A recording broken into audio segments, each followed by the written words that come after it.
So I just finished watching Adolescence, the #1 Netflix series, as a commentary on the manosphere and how young men are committing violent acts, acting and thinking violently about women. What I found both interesting from the actual show and the commentary and the behind the scenes at the end there was that their goal was that there was no satisfying answer. There's sort of a commentary of it takes a village to raise a child. It's a mixture of society, today, the internet, schools, and our families. We see the dad have violent moments. Nothing you can point to and say that is why the main character had this violent moment and committed this horrendous crime. I think if I were his age at this time, I could easily have seen myself going and getting caught up in the red pill movement. I was a virgin till I was 18. I was super sensitive. I was labeled a crybaby for most of my middle school and high school years. Heavily involved in student council, fairly scrawny build, and I wasn't tall yet.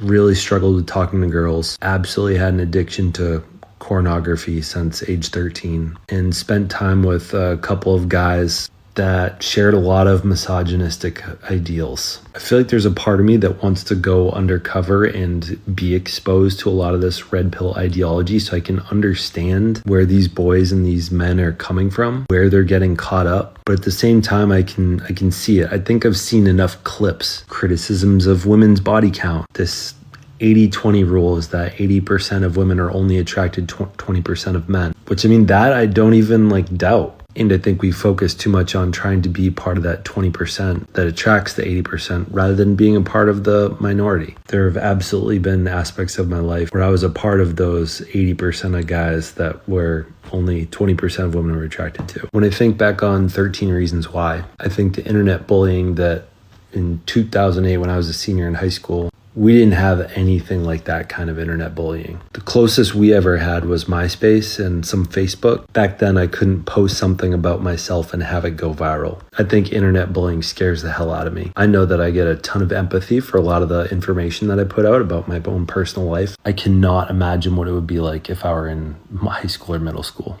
I think one of the most important things we can be doing to arm our young men, our boys, with being able to survive and thrive in today's world is building their confidence in a healthy way, giving them tools to articulate and regulate their emotions, giving them consistent, safe space to talk about those emotions so that they don't feel consistently invalidated, that they end up turning towards the Andrew Tates of the world. I think about any of those boy characters and the father, and I wonder what it could have been like if they had actually had safe space to talk about their emotions and regulate the shame that they're experiencing. I think too many boys, including my generation, have never known that talking about their shame was an option. I hope this helps a parent of a boy.